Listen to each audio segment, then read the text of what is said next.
Fantastica.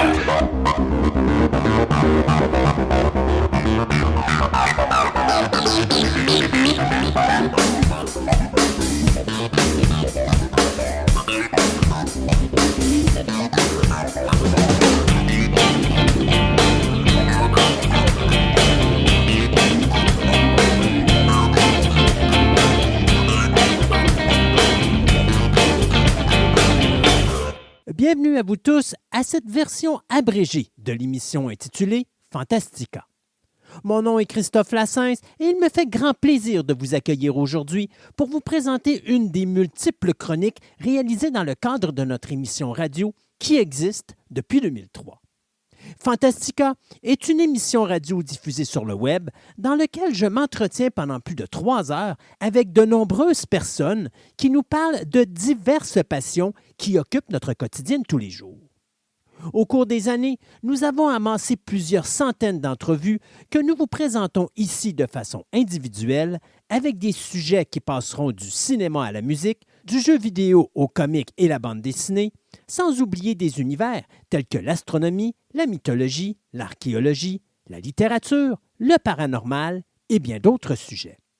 De plus, je vous présenterai également de multiples entrevues que j'ai réalisées avec diverses célébrités de différents milieux. Vous avez aimé cette chronique sur l'histoire des salles de cinéma de la Ville de Québec? Eh bien, il m'a fait plaisir d'aller au podcast de Raphaël Beaupré, soit Sex, Games and Rock'n'Roll, pour compléter cette chronique en parlant de l'histoire passionnante des cinéparcs, de leur création jusqu'à leur disparition. Sex, Games and Rock'n'Roll. Tu peux n'avoir rien réalisé jamais dans ta vie. Avec Raph Beaupré. Il est un apprenti sorcier à plein temps. Raph Beaupré. And I live in a fancy world. Sex, Games and Rock'n'Roll. Aujourd'hui, dans Sex Games and Rock'n'Roll, on est en compagnie d'un de vos favoris. Je le sais parce que je le vois au niveau des nombres de téléchargements. Je le sais aussi parce qu'il y en a plusieurs qui prennent le temps de le saluer et de le remercier d'être parmi mes collaborateurs. Et moi-même, je le remercie. Salut Christophe Lassens. Merci beaucoup d'être encore une fois dans mon podcast.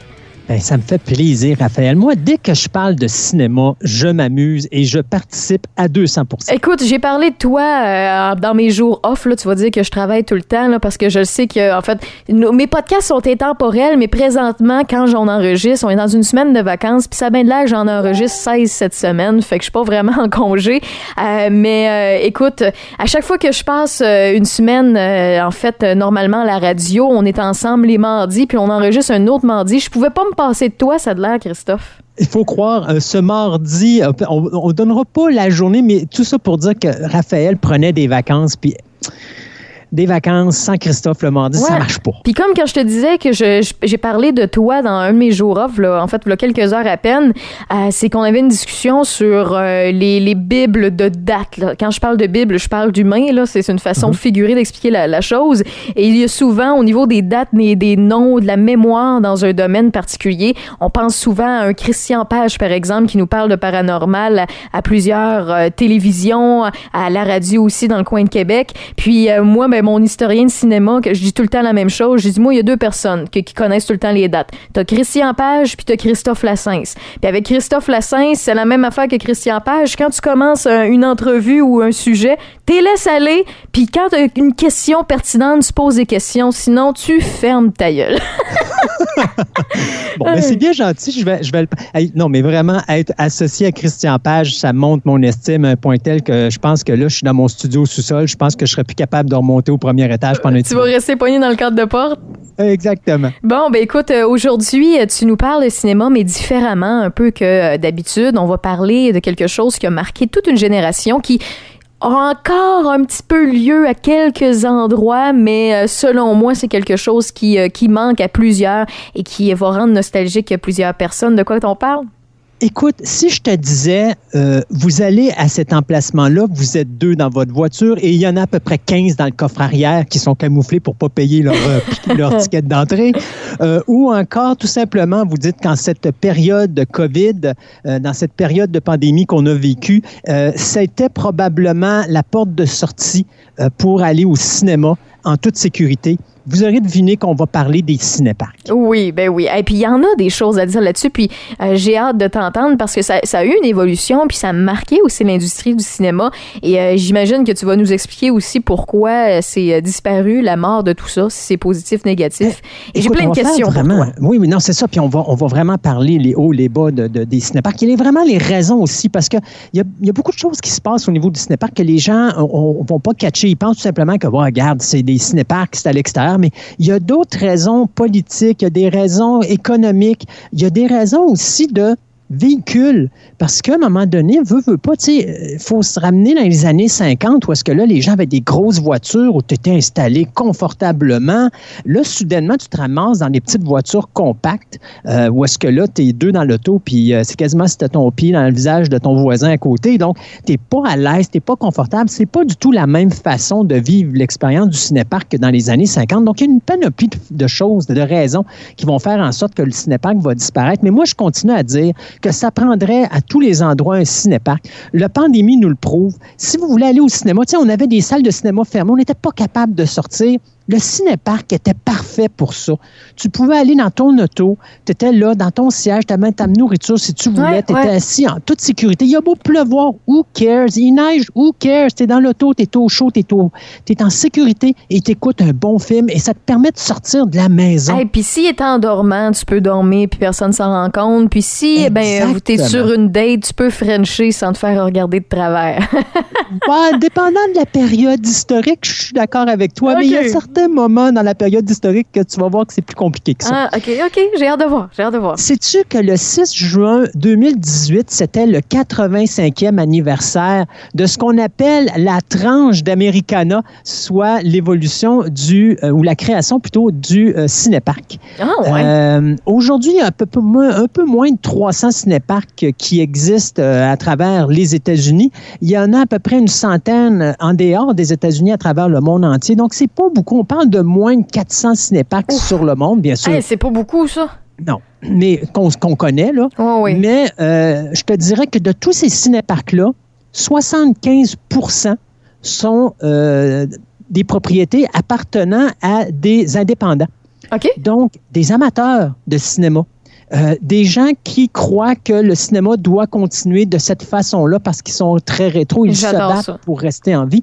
Donc, c'est quand même, tu sais, c'est pas Cinéplex Odéon, c'est pas d'autres compagnies qui ont ça, même des compagnies indépendantes, c'est pas des entreprises, c'est monsieur et madame tout le monde qui possède 75% des cinéparcs. Donc ça, c'est extrêmement important et ça démontre à quel point que le cinéparc, c'est pas quelque chose qui est sur le point de mourir. Non, parce que ça peut revenir à tout moment, là. Je vous donne un exemple, puis vous m'entendez en parler souvent parce que c'est une passion que j'ai depuis à peine quelques années, là, puis qui est encore en croissance dans mon cœur, là. Mais c'est comme les vinyles. Les vinyles, la première fois qu'on a revu les presses arriver, je vais peut-être vous surprendre là, mais c'était en 2016.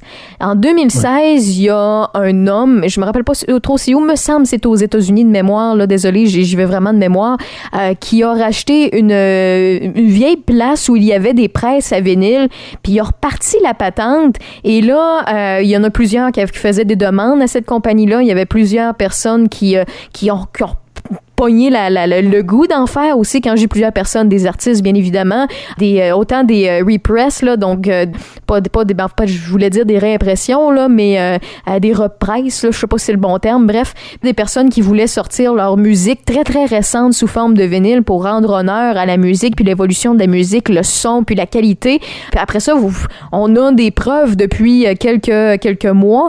Allez lire des articles là, marqués vente vinyle versus CD.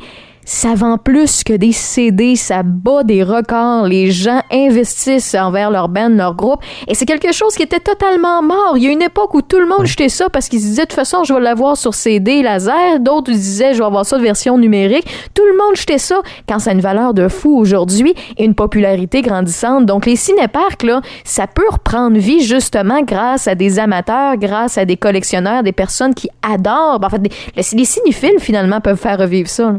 Exact. Et grâce à des pandémies, c'est pas parce qu'on veut en avoir, mais tu sais, veut pas. Moi, je continue à dire que c'était une arme parfaite pour sortir les gens de la maison et de pouvoir aller se changer les idées. D'ailleurs, je trouve qu'on n'a pas été assez proactif ici au Québec là-dessus. On a voulu partir un projet, mais ça allait foirer à cause des compagnies qui voulaient protéger les salles de cinéma. Ouais. Mais c'est bien beau de protéger les salles de cinéma, mais quand les salles de cinéma sont fermées, ça prend autre chose. Donc, je pense qu'on a manqué le bateau ici au Québec, mais aux États-Unis, ils ne l'ont pas manqué, puis ça a été quelque chose d'extrêmement populaire. Ceci dit, on va revenir le 23 avril 1915. OK. C'est là que va apparaître ce qui va ressembler, je te dirais, au premier drive-in. On appelle ça un drive-in partiel. C'est au théâtre de Guadeloupe, qui est situé au Nouveau-Mexique, où est-ce qu'il y a plus de 700 personnes qui étaient installées dans un auditorium. Mais sur le parterre, on avait de la place pour plus d'une quarantaine de véhicules. On parle bien sûr de 1915, donc vous devinerez que ce n'était pas des grosses voitures, là. Mais ça permettait aux gens d'écouter ça dans le confort de leur véhicule, qui commençait à être quelque chose de très populaire. Donc, ça a été la première souche du cinéparc. D'ailleurs, on a présenté un film de 1915 qui est un film muet qui s'appelait Bags of Gold. Donc, c'était la première expérience, je dirais, du cinéparc. D'ailleurs, le cinéparc ou le cinéma-théâtre de Guadeloupe va être changé pour le Deluxe Theater à cause de ça, mais malheureusement, il va fermer le 16, pas le 16, mais il va se fermer, en juillet 1916. Donc, ça n'a pas eu une longue vie, mais on a eu quand même les premières expériences cinéparc. 1920, bien là, à ce moment-là, on va se rendre compte que de plus en plus, soit qu'on ouvre des petits cinéparcs où est-ce qu'on met des voitures pare-choc à pare-choc, ou encore qu'on est sur les plages et qu'on va tout simplement mettre des draps et diffuser des films à l'aide d'un projecteur Super 8 ou un projecteur 16 mm. Toujours des films qui sont muets, mais c'est quelque chose qui devenait de plus en plus populaire. Et là, ça nous amène en 1932, où est-ce que tu as un certain Richard Hollinghead Jr. qui, lui, travaille dans l'industrie chimique et qui est né au New Jersey. Okay. Monsieur Hollinghead a un problème, c'est que sa mère souffre d'obésité. À un point tel que, pauvre femme, elle n'est pas capable d'aller au cinéma parce qu'elle n'est pas capable de s'asseoir sur les sièges. Donc, son fils essaie d'y trouver une façon de pouvoir l'amener au cinéma sans l'amener au cinéma. Et donc, il décide, dans sa cour arrière, d'installer un drap entre deux branches d'arbres, d'installer son projecteur 8 mm sur son dessus de voiture, et il installe sa mère dans l'auto, et il met, bien sûr, sur chaque côté de l'écran des caisses de son, et il diffuse un film.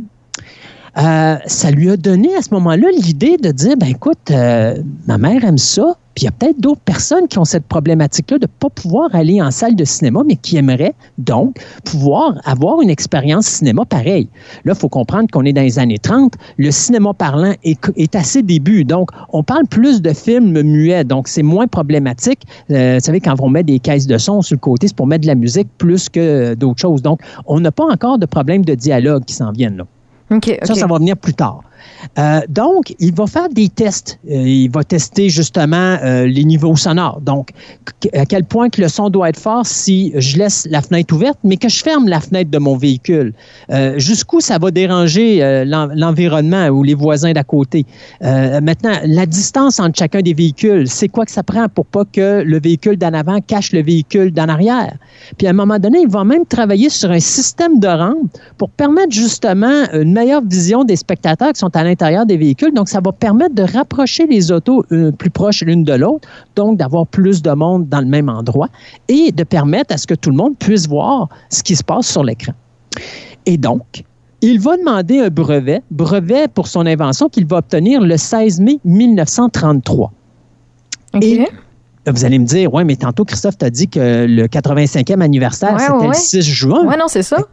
Oui, c'est parce que le premier cinéparc que M. Hollinghead a créé était le 6 juin 1933 sur le Admiral Wilson Boulevard à Pennsauken, au New Jersey. Ça lui a coûté plus de 30 000 $ pour présenter des films sur plus de 400 espaces sur un écran de 50 pieds de large. Donc, le cinéparc, le premier officiel de l'histoire, ne va rester ouvert que pour une période de 3 ans. Mais pendant ces 3 ans-là, pour 25 sous par voiture, les gens pouvaient aller voir un film au cinéparc. Et le premier film qui a été diffusé sur un écran de cinéparc était la comédie britannique de 1932, Wives Beware. Donc, tu sais, 25 sous à l'époque, pas par personne, mais par véhicule, c'était quand même le fun. Et là, ben, il y a d'autres États qui ont été intéressés par ça. Et là, on a dit, écoute, on va acheter le concept.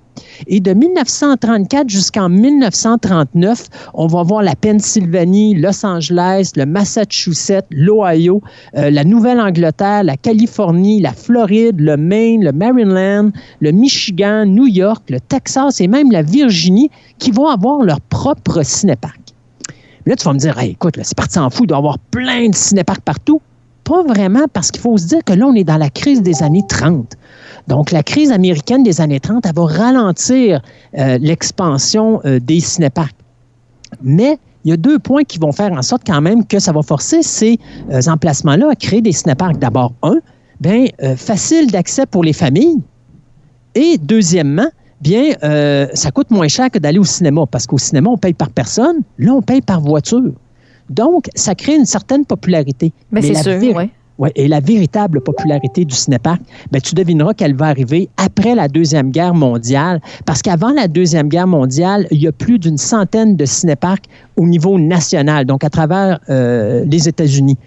Après le cinéparc, juste pour vous donner une idée rapide, là, en 1947, on avait 155 cinéparcs.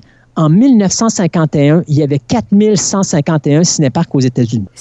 Oui, mais c'est quand même énorme. Là. C'est une industrie qui rapidement a une popularité puis a monté. Là. Pourquoi?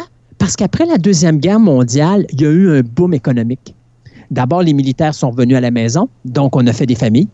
On a acheté des maisons, on a créé des banlieues. Ce qu'il n'y avait pas avant, là, on commence à créer les banlieues et on va créer justement des cinéparcs pour alimenter ces banlieues-là. Donc, le cinéma, lui, va descendre, mais les banlieues, eux autres, vont, au niveau du cinéparc, monter.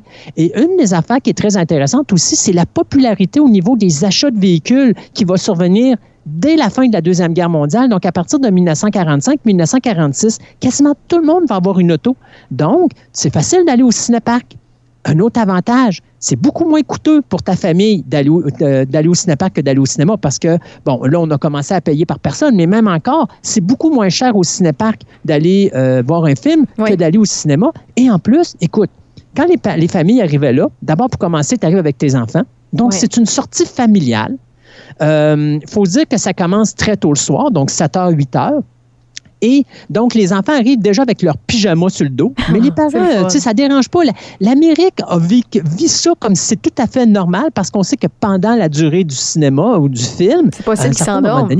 Les kids vont s'endormir. Oui, c'est ça, c'est des flots. C'est ça. Donc, quand tu s'endormes, ils sont sur la banquette en arrière, tu les prends, tu les rentres dans la maison, tu les mets dans le lit, puis ni vu ni connu. Donc, tu ne payes pas de gardienne. Non, effectivement. Ce qui est le fun, c'est que si les enfants décident de crier dans l'auto, who cares? Ils ne dérangent pas personne. Puis, en plus, écoute, comme quoi que les cinéparcs étaient intelligents, non seulement on mettait à côté des endroits où est-ce qu'on pouvait manger des distributeurs de couches pour aider les mères si les enfants faisaient des dégâts dans leur couche puis qu'il fallait changer la couche, mais en plus, on avait fait des petits parcs de jeux pour les enfants, donc des glissades, des balançoires, des petits manèges, de quoi pour, justement, si les enfants ne sont pas intéressés par le film qu'ils jouent, ben ils peuvent aller s'amuser en toute sécurité. Oui. Effectivement. Puis c'était beaucoup, c'est une belle alternative. Puis, tu sais, souvent, il y avait des forfaits, là, des coûts d'entrée avec des enfants ou quoi que ce soit, des événements qui amenaient les gens. Tu sais, je sais qu'avec le cinéma moderne puis les salles de cinéma, on le fait souvent, là, moins cher les samedis, par exemple, là, ce que les gens aiment appeler les mardis des pauvres, là. Au Québec, il y en a plusieurs qui appellent ça comme ça. Mais tu sais, il y a eu plusieurs formules qui étaient idéales puis qui étaient compensatoires pour les parents. Puis, tu sais, c'est pas tout le monde qui a les moyens de ce luxe-là, parce que le cinéma, c'est un luxe. Puis, honnêtement, de nos jours, ce serait quelque chose de bien à ramener. Tu sais, tu peux amener beaucoup de personnes, il suffit d'avoir un grand terrain vaste. Tu payes 2-3 personnes pour passer dans les allées puis vendre du popcorn, comme lorsqu'il y a des spectacles, finalement, ou vendre même de la bière. Là, il y a très peu de cinémas au Québec qui peuvent le faire. Je salue le CLAP dans le secteur de Québec, qui a la permission de le faire parce qu'ils ont les permis d'alcool pour. Mais, tu sais, reste que les cinéparcs, c'était une belle place pour ça. Tu sais, je le sais, effectivement, il y en a, comme tu l'as dit, tu pouvais amener ta nourriture, ton lunch, tes affaires. Mais je considère que ça peut être payant parce que si, mettons, ta sortie au cinéma te coûte moins cher que d'aller en salle, mettons, rien n'empêche une place qui mettons, un nom qui possède plusieurs salles d'avoir un cinéparc ou deux partout, mettons, au Québec, là, si on parle juste du Québec, là. Donc, ça peut être rentable pour eux autres, puis ça peut être un revenu de plus, mais rien n'empêche, en fait, quand tu payes une sortie de la sorte et que ça te coûte moins cher, ça te donne le goût d'y aller plus souvent. Fait que l'argent, tu finis par l'avoir en quantité, tu sais. Exact. Et un dernier point pour la popularité des cinéparcs, et là, ça va te faire rire. Vas-y. Les gens qui allaient voir des films pouvaient fumer dans leur auto. Hey, c'est vrai, ça. C'est vrai. Tu ne pouvais pas faire ça quand tu allais au cinéma. C'est vrai. T'as bien raison. Puis effectivement, t'as pas de... Puis même de nos jours, tu n'aurais pas un 9 mètres à respecter. Tu aurais peut-être une section fumeur, non-fumeur ou certains règlements, mais tu sais, vu que c'est à l'extérieur... Exact. Puis je pense que si tu fumes avec la fenêtre fermée, ça ne dérange pas le voisin d'à côté, même si lui a sa fenêtre ouverte. Donc, c'est ça. C'est ça. Donc, tout ça a fait en sorte que le cinéparc était plus populaire que jamais. Et pire que ça, je te dirais que même dans les années 50, les cinéparcs étaient même devenus des endroits de prestige pour les services religieux. Ah ouais? Ben oui, ça, parce que dans une église, tu as un nombre restreint. Là, oublie pas, on est aux États-Unis, là, OK? Donc, tu as un nombre restreint de gens qui peuvent rentrer dans une église. Dans un cinéparc, tu as une voiture, donc tu peux avoir 3 personnes en avant, puis tu peux avoir 4 personnes en arrière, donc tu as 7 personnes par véhicule. Si tu rentres 400 véhicules, bien, faites des comptes. C'est énormément plus de monde qui peuvent rentrer dans des autos sur un stationnement de cinéparc que dans une église. Mais à l'inverse, bien, les cinéparcs étaient aussi reconnus pour être des emplacements parfaits pour, tu sais, les petites rencontres d'amoureux, donc le petit bécotage en arrière. Ben oui. Fait que ça l'a amené un autre problème. Et notamment, c'est là qu'on arrive avec le Québec, parce que le Québec, lui, n'avait pas le droit d'avoir des cinéparcs. Hein? Comment ça? Ben, je sais qu'on est tout le temps les derniers, nous autres, d'avoir le droit de ci ou de ça, puis on s'empêche de bien des affaires, mais pourquoi on n'avait pas le droit? Je comprends pas. Parce que le gouvernement de Maurice Duplessis, à l'époque, avait fait une loi qui interdisait les cinéparcs au Québec. Pourquoi?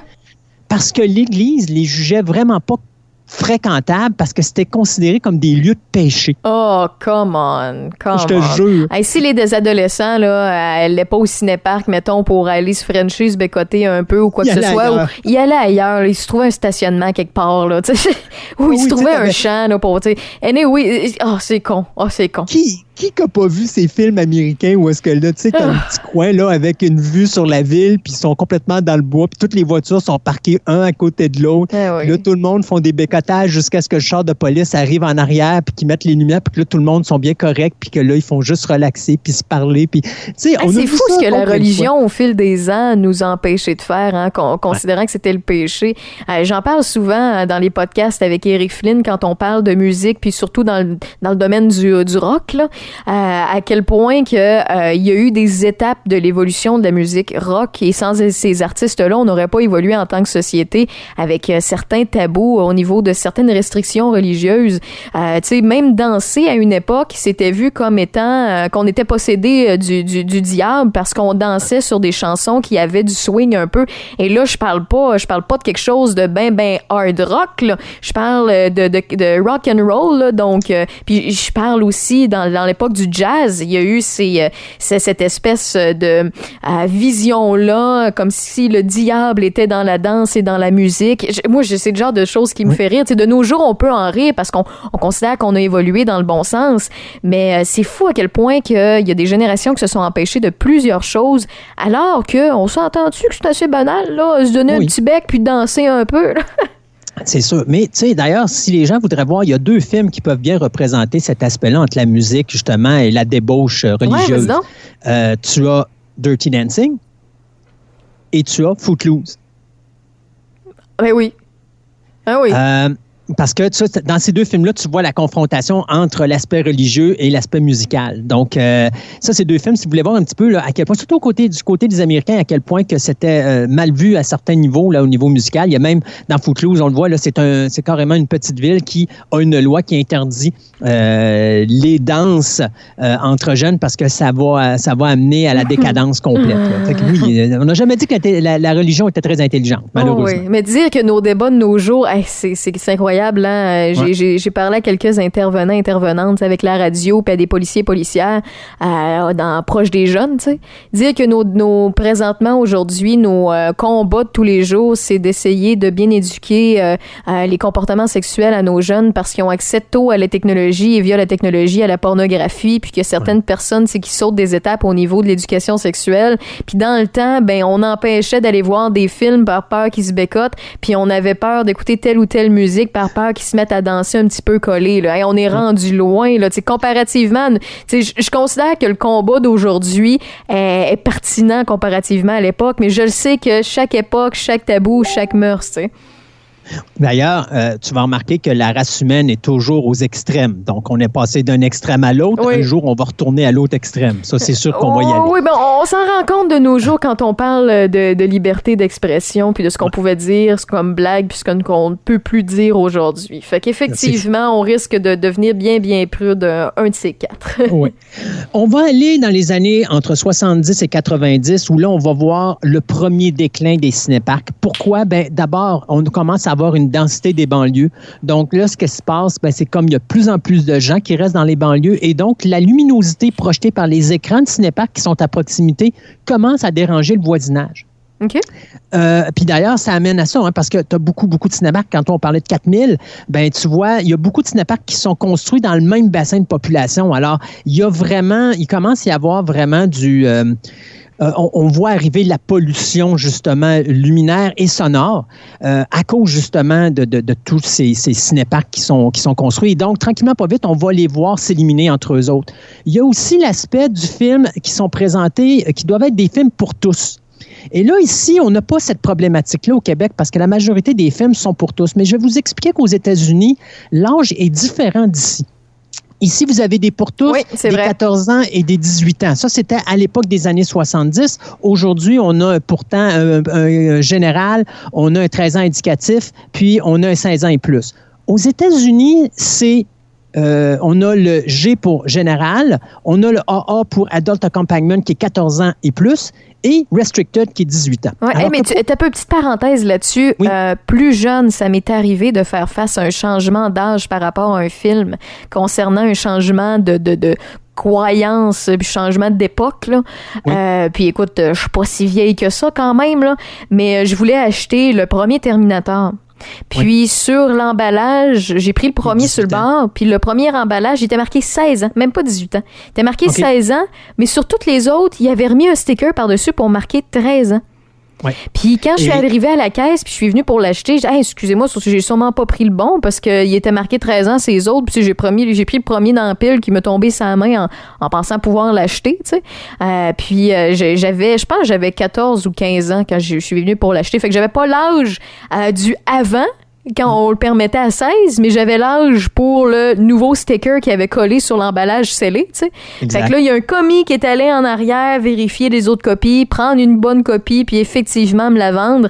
Mais ça, c'est quand même un petit changement qui était particulier dans le temps, là. Puis moi, ça me gênait, là. C'est comme une des seules fois que je me suis fait semi-carter quand j'avais pas de carte. Et ça, tu parles de 16 ans, mais en réalité, Terminator, lorsqu'il est sorti en 84, c'était un 18 ans et plus. Ah oui, c'est fou, hein? Oui, ça a changé. Oui, ça change vite. Mais pour vous donner une idée, on va juste parler d'une idée, pas d'une idée, mais d'un exemple. Pas de Back to the Future, mais je veux dire Beverly Hills Cop, le flic de Beverly Hills avec Eddie Murphy, est en français pour tous. Mais en anglais, c'est Restricted. Oui. Toujours été plus sévère aux États-Unis. Oui, à cause du langage vulgaire du chef de police, qui dit pas mal des fuck à toutes les 30 secondes. Donc, ça fait en sorte que là, au niveau des cinéparcs, c'est une problématique parce qu'on a une quantité de films seulement qu'on peut diffuser dans la même saison, parce qu'il y a beaucoup de films qu'on peut pas diffuser à cause de la code Restricted, qui sont des films que nous, ici, sont pour tous, mais que pour eux, c'est pas le cas. Donc, ça enlève beaucoup de présentations de gros film qui pourrait leur ramener des sous et ça permet aux salles de cinéma, eux autres, d'avoir un avantage sur les salles de cinéparc. Autre chose aussi, la mauvaise météo, donc les tornades, parce qu'aux États-Unis, dites-vous, vous avez des tornades, des vents violents. Moi, j'ai vu des cinéparcs, là, vous avez, je sais pas, pensé à Twister, où vous avez ce groupe de gens qui écoutent un film, puis soudainement, tu as une tornade qui apparaît en arrière. Bien, faites-moi confiance, c'est arrivé déjà aux États-Unis, ces événements-là. Donc, ça aussi, on voit que les écrans commencent à se détériorer. Donc, comme il y a moins de monde, ben, il y a moins de revenus pour pouvoir entretenir les cinéparcs, et ça aussi, ça amène des problématiques. Également, dans les années 60, il y a plus de 90% des foyers américains qui vont posséder un téléviseur en couleur. On arrive dans les années 70, on a le câble. On arrive dans les années 80, on a les magnétoscopes et les clubs vidéo. Ça va vite, là. Ça va très vite. Puis on parle des clubs vidéo, là. Il y en a très peu qui est survivant. Là. Puis je sais que toi, tu les protèges beaucoup puis tu les encourages énormément. Là. Mais puis avec raison, là. Moi, écoute, il y a une couple de coffrets que je cherche encore. Puis pourtant, ça date pas des années. Là. J'ai déjà possédé le coffret. Mettons, je te donne un exemple là, parmi tant d'autres. Là. Moi, j'ai adoré Le cœur à ses raisons qui a été fait au Québec. J'ai déjà possédé le coffret. Puis mes parents s'en sont départis alors que lors de déménagement, tout ça. Puis j'ai pas pensé dire hey, moi je le garde, tu sais. Puis je cherche ça, je le trouve pas. Fait que puis tu sais c'est des affaires que j'aimerais avoir dans mes archives, puis pas l'écouter sur YouTube, avoir une copie physique, tu sais. Puis il y a bien des films aussi que j'adore, tu sais là je parle d'une télésérie québécoise, mais il y a plein de choses qui sont faites partout à travers le monde qu'on retrouve plus parce que le monde jetait ça, tu sais. Puis c'est vrai parce que tout était rendu numérique, le même principe que les vinyles que je racontais tout à l'heure. Puis ça a tellement changé, là. Ça a tellement changé. Et finalement, un des derniers aspects qui va nuire au cinéparc, c'est qu'à la fin des années 60, aux États-Unis, on va amener, il va arriver l'adoption de l'heure avancée, ce qu'on appelle le Uniform Time Act. Ça va forcer les cinéparcs à faire la présentation de leurs films plus tard le soir à peu près vers 21h. Donc là, ça va couper l'aspect familial. Et en plus de ça, ben, les pères de famille ne peuvent plus aller au cinéparc la semaine. Ils travaillent le lendemain matin. Et comme avant, on pouvait aller là à 7 heures, mais là, on est obligé d'aller là à 9 heures le soir. Ben là, ça amène encore une problématique parce que là, on peut y aller juste les fins de semaine. Et on va commencer à vivre la crise d'énergie. Donc, on va commencer à investir dans des voitures qui sont quelque peu plus petites que ce qu'on était habitué d'avoir. Et donc, encore là, on est moins confortable. Donc, encore une fois, baisse d'achalandage. Donc, on voit que le cinéparc s'en va à la baisse à cause d'une panoplie de problématiques. Et en plus de tout ça, bien, dites-vous que là, avec des cinéparcs qui sont obligés de fermer la semaine puis juste d'ouvrir la fin de semaine, bien, on peut juste présenter un programme double par soir. Donc, 2 films qui vont être diffusés les vendredis, samedis, puis si on force le dimanche. Non, c'est plus rentable. Là. C'est ça. Alors qu'à partir des années 50, aux États-Unis, mais ça est arrivé plus tard aussi au Québec, parce qu'au Québec, c'est dans les années 80 qu'on a commencé à voir ça. On peut diffuser un programme double 3 fois par jour dans un cinéma à tous les jours. Donc, 7 jours semaine. Mais quand on tombe avec un seul film, on peut diffuser le même film 6 fois par jour. Donc, plus de revenus qui rentrent dans les salles de cinéma. Et ça va forcer les distributeurs, à un moment donné, à faire un choix et de dire, les gros titres, on les garde pour les cinémas et les cinéparcs, on vous avoue ce qu'on appelle les B-movies. Donc, les petits films de série B, vraiment poche, que personne ne veut aller voir, mais que finalement, on n'a pas le choix. C'est tellement mauvais que finalement, tu vas voir ton auditoire baisser à un point tel que dans les années 70, les cinéparcs vont changer leur diffusion de films familiaux pour pouvoir vivre la semaine en présentant des films d'exploitation et même, je te dirais, on va présenter des films pornographiques. Et là, le cinéparc va prendre une dérape parce que là, sa renommée d'emplacement familial va devenir un lieu de débauche. Ouais. Carrément.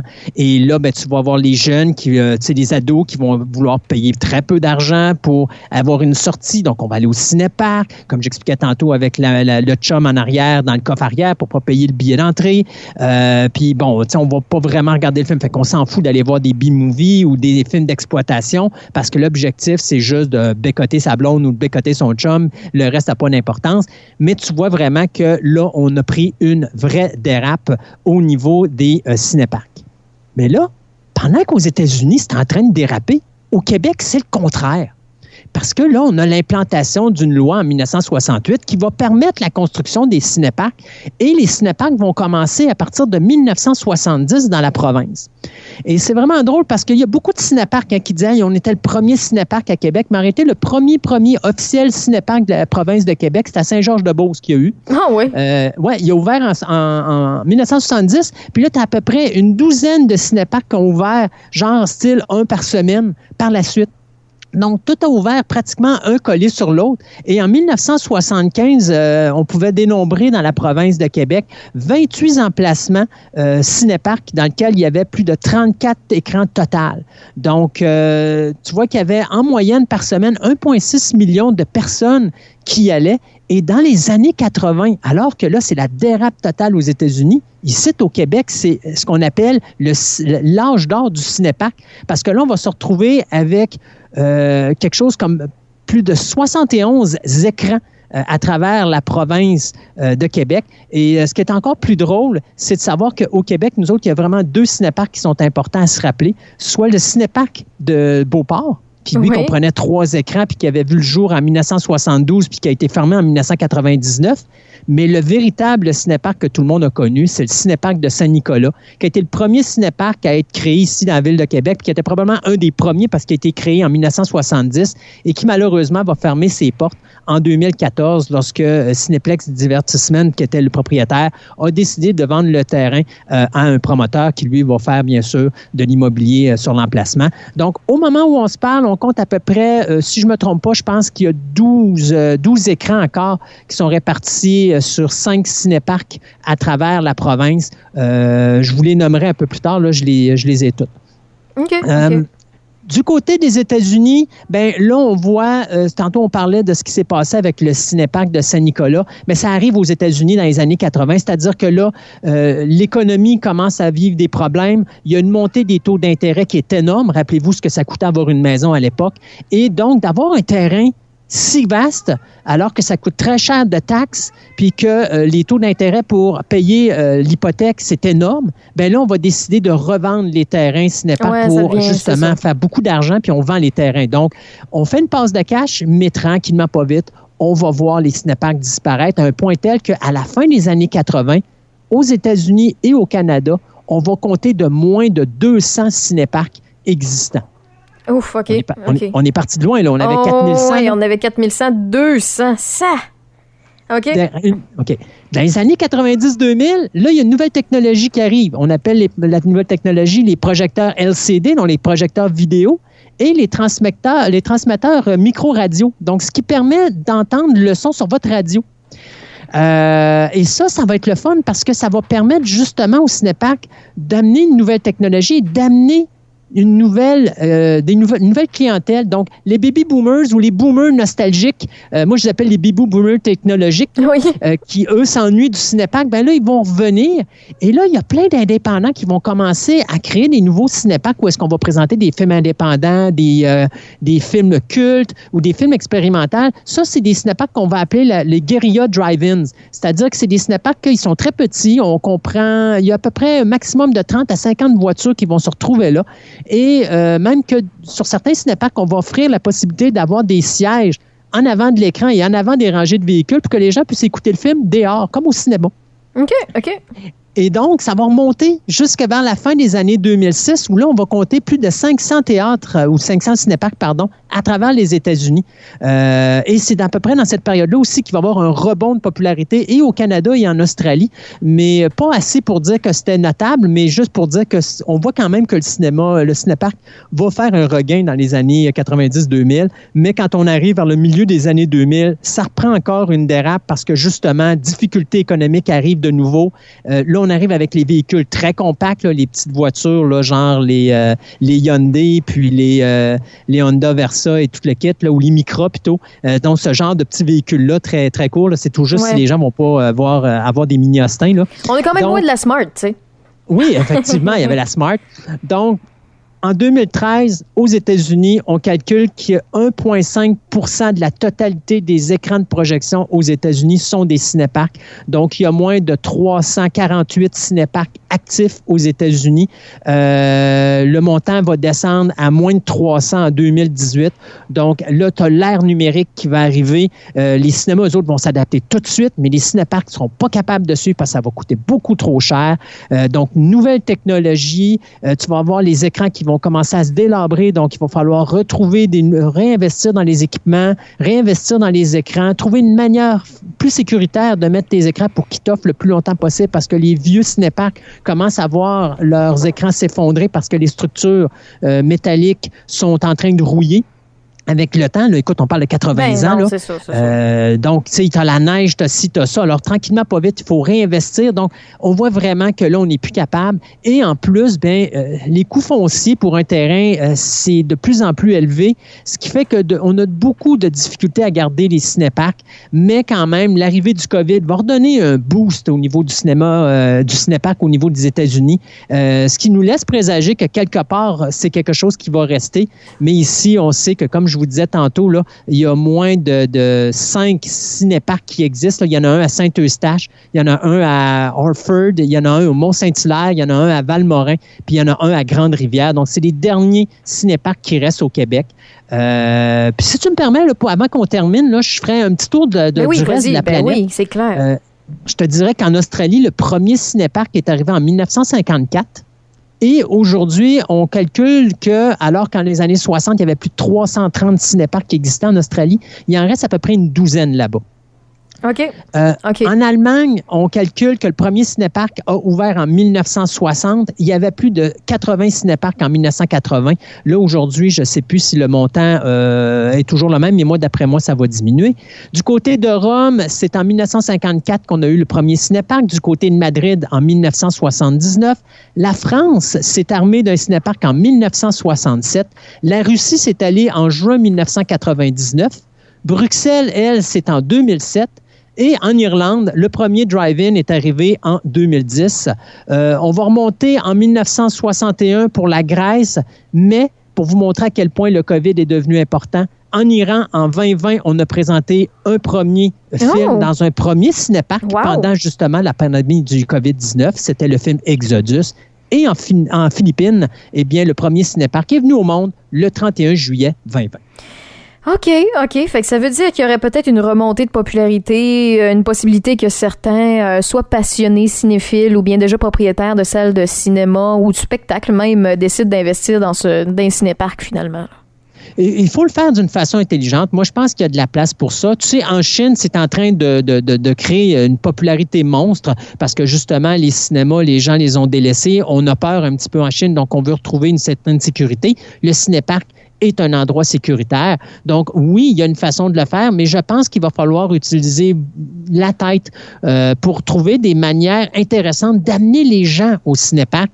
Parce que, tu sais, veut pas, d'avoir une ambiance cinéparc, ça dépend de plusieurs facteurs. La température, tu sais, c'est plate d'écouter un film quand il pleut, quand il fait froid dehors. Mais d'un autre côté, c'est intéressant parce que, comme je disais, oui, tu es sécuritaire. Tu peux être avec ta blonde ou avec ta famille. Tes enfants veulent être détestables puis crier dans l'auto, c'est pas grave. Le voisin à côté, il l'entend pas. Tu sais, l'enfant peut poser des questions pendant toute la durée du film. Le parent se sent pas mal parce que ça dérange les autres personnes dans la salle de cinéma, alors que là, tu es dans ta voiture, fait que tu peux répondre. Tu sais, il y a une liberté incroyable avec le cinéparc. Et moi, je continue à dire que le cinéparc, oui, je comprends que c'est pas l'avenir. Je comprends qu'effectivement, le cinéma doit rester, mais je pense qu'il devrait rester au moins un cinéparc, au moins dans chaque grande ville de la province de Québec et même d'une province, que ce soit l'Ontario, que ce soit le Québec, que ce soit l'Alberta, que ce soit n'importe où, même aux États-Unis. Je pense qu'on devrait garder toujours un cinéparc quelque part parce que veut pas. Quand il arrive des moments dramatiques comme on vit présentement, le cinéparc, quelle belle porte de sortie. Tellement. Pour vrai, là, c'est une belle porte de sortie, c'est une belle activité. Puis des fois, tu sais, c'est niaiseux, mais ça sort du commun. Puis, tu sais, on est tanné de faire tout le temps les mêmes choses, puis on s'en rend encore plus compte lorsqu'on est en pandémie. Là, je sais que vous allez peut-être écouter ce podcast-là, puis on l'est plus du tout. Là, c'est fort probable même. Mais tu sais, reste que... du nouveau ou du vieux nouveau, je devrais dire ça comme ça. Là. Tu sais, toutes les modes reviennent à la mode. Pourquoi pas ramener ça? Je pense que c'est quelque chose qui s'adapterait bien. On est capable de le faire évoluer aussi. Tu sais, quand je vous dis de... Tu sais, qui n'aime pas ça, faire une petite activité puis s'accompagner d'une petite bière, là? Je parle pas de rassemblement puis qu'il y a du monde qui vire complètement chaud, là. C'est capable d'être très bien contrôlé puis je pense pas qu'il y aurait du dérapage à aucun niveau, là. Mais je pense que c'est quelque chose qui devrait revenir à la mode puis on a des beaux emplacements pour le faire. Donc, pourquoi pas? Donc, si jamais il y a quelqu'un qui écoute ce podcast-là puis qui a de l'intérêt puis qui peut investir ou qui connaisse des gens, peut-être sonner une petite cloche ou lancer, peut-être faire allumer une petite flamèche, puis des fois, il y a des beaux projets qui partent de ça. Donc, merci beaucoup d'avoir fait le tour de l'histoire du ciné-parc, autant au Québec sur la planète. Je pense que ça a intéressé plusieurs personnes, Christophe. Ben, ça me fait plaisir. Puis, tu sais, juste un dernier petit point. Oui. Tantôt, tu disais, hey, les gens peuvent boire et puis ça peut être le party. Mais l'avantage d'un ciné-parc, c'est que pour sortir, tu as une porte de sortie. Ouais. Alors, si tu as quelqu'un qui contrôle puis qui se rend compte que tu n'es pas apte à conduire ton véhicule, peut toujours dire à la personne, tu sors pas, puis donne-moi tes clés, puis on va appeler quelqu'un pour venir te chercher. On checkait ça un petit peu moins, puis tu sais, fut une époque aussi qu'avec les cinéparcs, il n'y avait pas encore des ceintures de sécurité dans les véhicules, là, oui. Je vous le rappelle. Là. Puis la petite BDR, là, la bière de route, existait beaucoup plus qu'aujourd'hui. Les gens sont plus responsables qu'avant. Puis effectivement, il y a une certaine sécurité qui peut se faire. Là. Je pense pas qu'il y a des gens qui déraperaient puis qui prendraient le volant. Tu sais, rien n'empêche d'avoir quelqu'un qui ramène les gens à la maison. Là. Ça, je pense que les gens sont...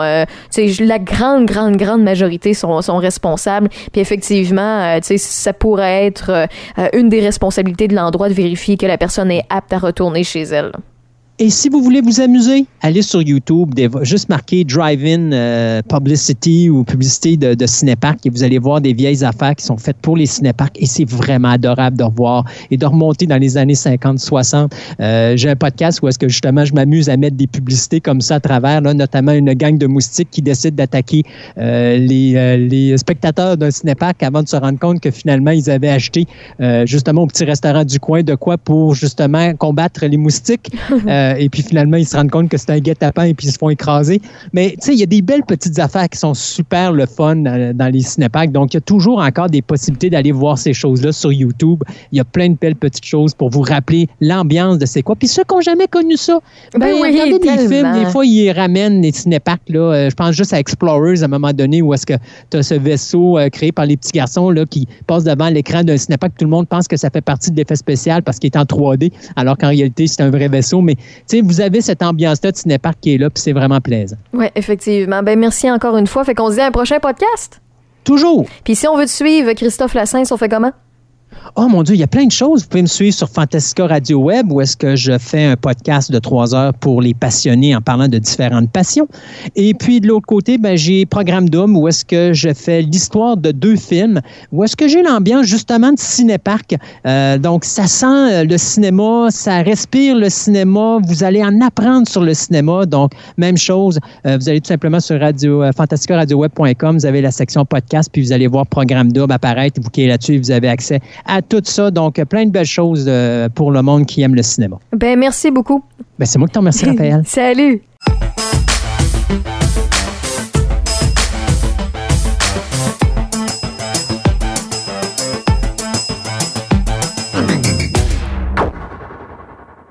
C'est déjà tout pour cette émission abrégée de Fantastica. Si vous désirez nous suivre, vous pouvez écouter notre programme de 3 heures qui est diffusé une fois ou 2 semaines, et ce, en vous inscrivant gratuitement à notre page Facebook de Fantastica Radio Web afin de connaître les dates de diffusion des nouvelles émissions. De plus, il vous est possible de vous rendre sur notre site web au www.fantasticaradioweb.com, Fantastica avec un K, afin d'obtenir plus d'informations sur cette émission, mais également sur mon podcast Programme Double, dans lequel je vous parle de la création de divers films qui ont marqué l'histoire du cinéma. Je vous remercie de votre écoute et je vous invite à nous rejoindre de nouveau ici même afin d'écouter notre prochaine édition abrégée de Fantastica.